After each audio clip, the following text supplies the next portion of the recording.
Let's see what this thing does. Okay. So I'll move you over here, make you a bit bigger, because I can do that. And I'll move myself on the other side as well. Guess I can make myself bigger too. The big slime. Big slime. It is time for big slime. It is high time for big slime. Yes. Okay. Well, we are live now. So, let me see how I want to do this. All right. This is going to be... Well, let me see if the sound's recording right. You know, first time's always janky. Yeah, you know what? That looks good enough. All right, all right. Do a quick sound thing, Burke. I want to just make sure it's coming through. Say the noises. Are you hearing that? I'm just making sure. Yep. Okay. Are you hearing the ooey ooey ooey ooh noises? Yeah. Because Okay. I have Kung Pao Enter the Fist stuck in my soul now. Yeah, that Kung Fu Hustle was awesome last night. I really enjoyed that. I always do. Okay, am I missing anything? No, I think we're pretty good. Okay. So, alright, we're going to be talking about the Resident Evil 3 remake. I'm your internet slime. I play games good, talk about game design, I also write adventuring journals. Particular background and preferences. I love my Zelda, Mega Man, Super Metroid, and also, Blizzard fan. Big on Warcraft, Diablo, and StarCraft. And I'm here with Wild Burke, a Resident Evil and horror game veteran. Burke, introduce yourself. I'm Wild Burke, and veteran. I don't. I'm almost be silverback gorilla status at this point, like, because I've been into the horror scene since I've been a kid, like 5 or 6. So Silent Hill, which admittedly I haven't played much of the games, but Resident Evil, Clock Tower, a bunch of weird Japanese slasher games, Fatal Frame, like those are all my jam, and just a general speedrunner of anything fun. That's about it. I guess professional voice actor, but that part doesn't matter as much. You know what? It does cool. matter, Burke. It does matter. You know, background and context counts for a lot in these things. Yeah. But we are here for something very important today. Something I have wanted to tear apart since it came out, to be honest. The Resident Evil 3 remake. So I'm going to go ahead and pull up a walkthrough here. I normally do this when I'm doing video editing, but at least allows me to cover all the bullet points, which we're going to attempt to do that. So, the order of which I've gone through the Resident Evil series, I've gone into this just like an adventurer going into a dungeon. I kind of approach it like a Zelda game. Competent adventurer goes in, finds stuff, uses tools to overcome dungeon, kill monster, kill big, ugly monster, scary boss thing. Let me see. My order was... What the hell was my order? You know what? I think I actually got through... I think Village was actually one of the first ones I got through completely, believe it or not. Real surprising, but probably not surprising for me. Work my way through that, work my way through most of 7, work my way through original 4, followed by 4 remake, worked through 5 and 6 with you, Burke, which, for what they are, I enjoyed them. Worked through 2. I think I might have gotten through 2 before Village, but all the same. There's no need to sugarcoat that they're, at best, enjoyable games, and at worst, a hot mess. Well, I enjoyed them. I don't have too many complaints. I mean, the 4 remake is good. I liked Village personally, too. I was talking about 5 and 6 specifically. 5 and 6 are an acquired taste. That's what I'm saying. There's no need to sugarcoat it, man. It's okay to be like, you know what? I can see why Resident Evil was in a declining state, quote unquote. Yeah, they didn't really have a solid sense of direction on that one, which is a little frustrating. But what are you gonna do? That's what the Revelation series was there for. A series you have yet to play too. Yeah. Like I said, I am working through my way through the horror franchises, and I will get to them. So let me see. I went through the RE3 remake, the short version, and I will go through everything in details. First act was good. Middle section was probably the weakest point. End section wasn't terrible, but it was also extremely short. It only took me 7 hours on hardcore for a first playthrough, which a little surprising. I mean, I know a lot of people have gripes about this. I know you have gripes about them. Oh boy, do I. You think they did a bad with this, right, Burke? I think what makes it disappointing is that for everything they did right, they took out two things I wanted to see. If that makes any sense. It does. Because like Clock Tower was completely removed, and Gravedigger, one of my personal favorite bosses, was gone. Yeah, I did not encounter either of those things. Yeah, there's a bunch of stuff, but again, Resident Evil 3 is kind of the OG Resident Evil 3 is kind of weird because it's technically 1.9. Sorry, yeah, no 1.9 because it's technically a prequel. Half of it happens before Resident Evil 2. It's like what's going on with Jill. Because you can find Brad Vicker alive in 3 initially, and then in 2, if you get to the police station without picking up any items, you'll run into Brad Vickers when he's a zombie. And then the second half is post Resident Evil 2. So it's kind of an odd mix. So I see how that could be difficult as a game designer to re-implement it. Yeah, I guess I could see that too.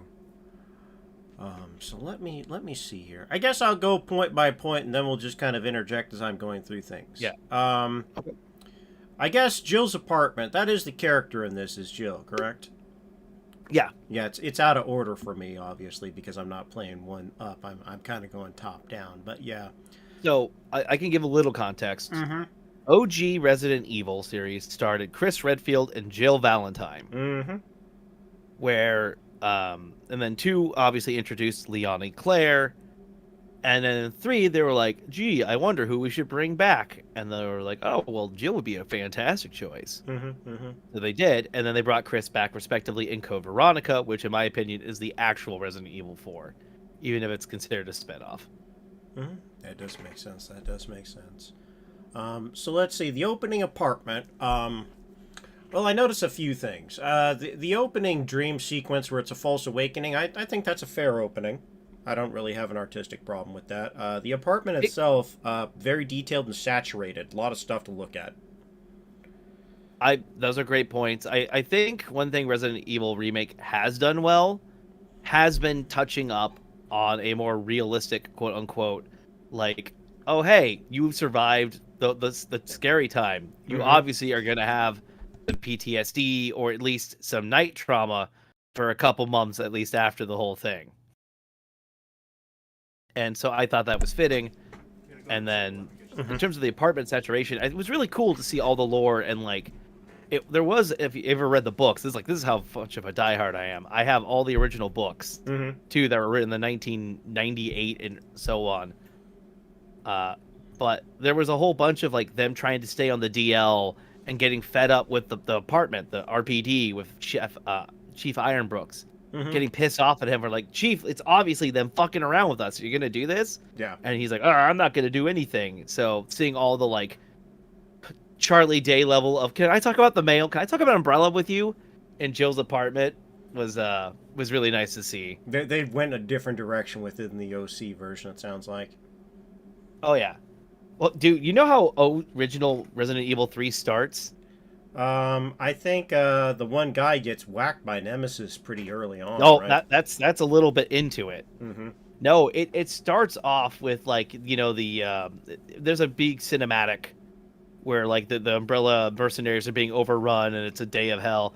But the game quite legitimately starts with Jill being exploded through a door, and there's like 6 zombies, 2 on all sides of you. And you're like, oh, fuck, what do I do? And you're just right in the thick of it. Oh, it throws you right into the action. I mean, it kind of does that in 3, too, but it's different. Yeah, but I'm just saying, like, totally, it was so interesting to go from, like, here's a time to, like, brace yourself, see, like, what Jill's been going through. And then, hello, I am Nemesis, and I am here immediately. I mean, they do that as well, where he breaks through the wall and he starts chasing you. With that goofy wall.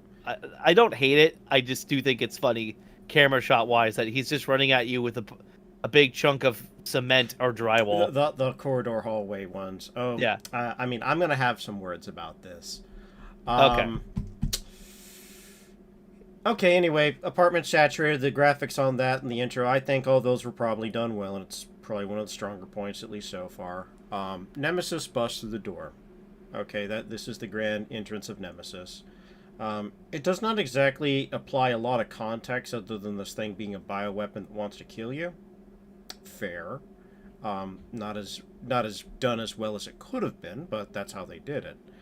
So anyway, I think he knocks you down, you retaliate, you get thrown into the hallway, and we get what will be a reoccurring theme in this for reasons of which I do not understand. You have a corridor chase sequence where you don't lose control of your character, but everything but. It comes down to a single button press to get away from Nemesis. I don't understand why a person would do this for a video game. I mean, I have a couple of speculations. It's definitely a more cinematic bent relative to a mechanical bent. Remember the crocodile fight in the RE2 remake? I do, yeah. It's the same vein of logic, in my opinion. Yeah, but it's different because it's facing down on you and you're dodging things where you're being chased, whereas this one's over the shoulder, kind of like Bandicoot, and you're running away from him. So it's not quite the same. There isn't a sense of loss of control or misdirection like there is in that. There's just an attempt at a sense of urgency. And again, it's not done as well as it could have been. I mean, just having a standard thing where you're running away from Nemesis, you know, trying to avoid garbage would probably have been done better, but that's not what they did. So, but yeah, you do that. You get away from Nemesis, you end up on the street, you get your basic introduction, I think. Like here, let me see if I can do this. At least they gave Brad a pretty decent death in this one. Mm-hmm. Yeah, Brad's original death was pretty undignified. Yeah, didn't he just get cornered and murdered or something? Oh, he gets tentacle faced. Oh, well, that's... by Nemesis. There's that.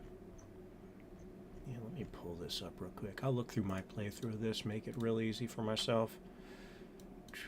Okay, so let me see here. Yeah, I may add this in later, but that's not super relevant. Okay. I think they go in there. She's running through the streets here.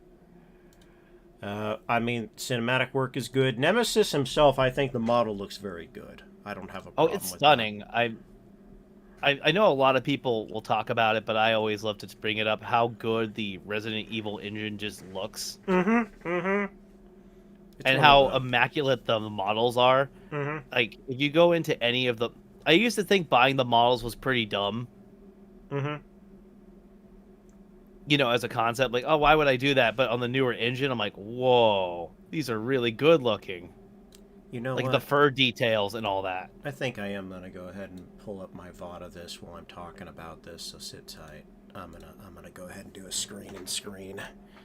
Browser. Browser live. Cap V1. Okay, what are we capping here? So. Mm-hmm. Yeah, but go ahead and keep talking. I'm just fiddling around. Well, I was just thinking about like how one introduces Nemesis, and I think my biggest problem, and this is what my problem was with all of RE3 Remake in general, was a sense of fake urgency to rush through a game, and then, you know, I treat it like an urgent game, and then lo and behold, almost 4 hours into the game, I'm done. It was way too short.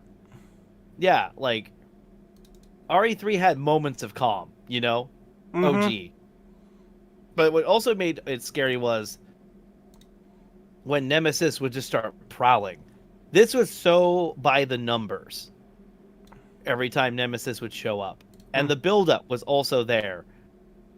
Where even the first time you... And people can knock on this system, and it's perfectly fine.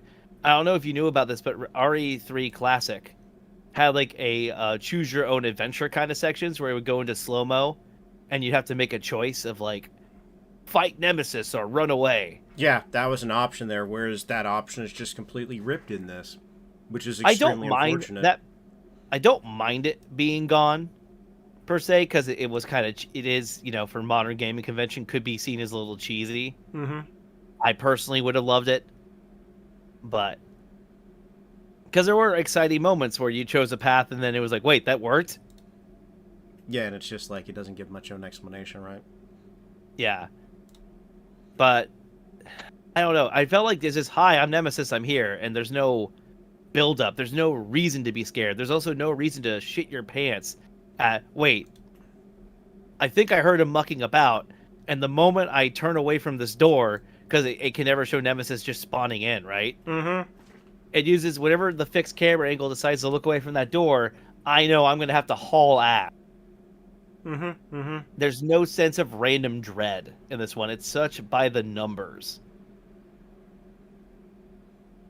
If that makes any sense. Well, yeah, it's all preset. Whereas I know enough about the original version where it's just like he shows up randomly, straight up. Yeah, he will just. You could be minding your own fucking business, looking for a puzzle, but the problem was that they unload Capcom, in their attempt to make RE2 better, doomed RE3, where just Mr. X could show up. They couldn't just have that happen again. They had to one up it somehow.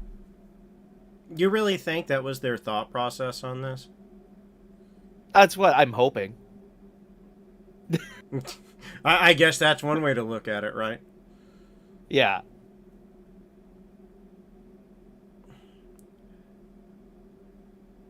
Yeah, I'm checking to see if this video is even working or if I'm just gonna cut it.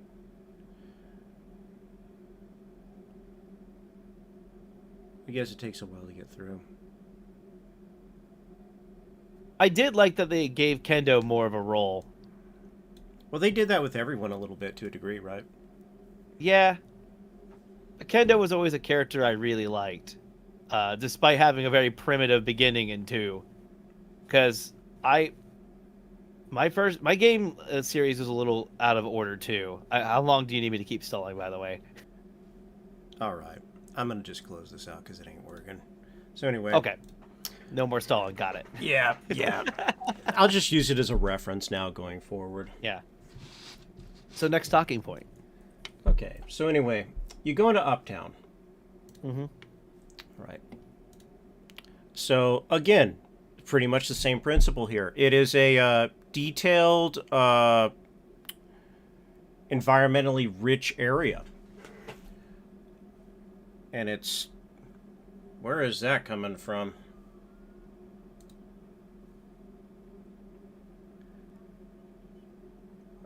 Okay, hang on one second.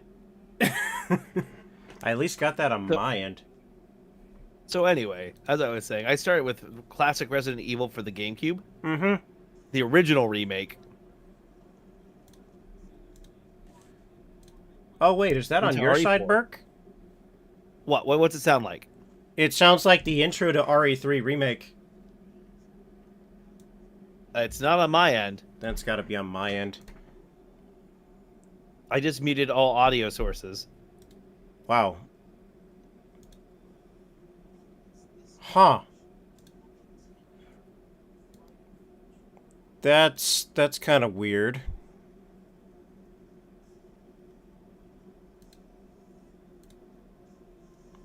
Where the hell is that coming from? Huh. Okay, it's coming through on that. Man, there was a massive delay on that. Yeah, the I can't capture from a browser source, apparently.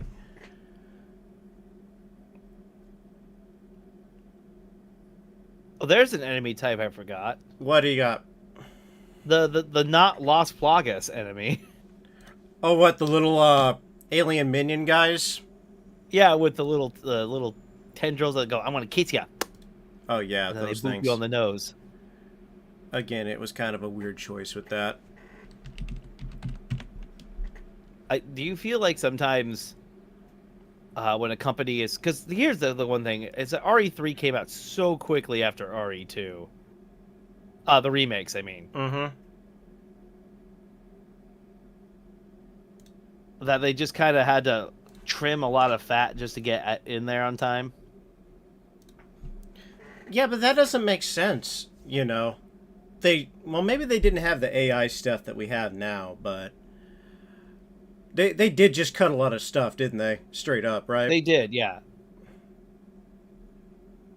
So, just to put it in perspective, Resident Evil 2, the remake, came out in January 2019. And then Resident Evil 3, which was such a short game, they combined it with Resident Evil Resistance, came out on April 3rd, 2020. Mm-hmm. However, if we look at the original release from Resident Evil on March 22nd, 1996, I guess they were kind of crunch timing about the same time, now that I'm looking at it overall. I was just looking at the overall release histories.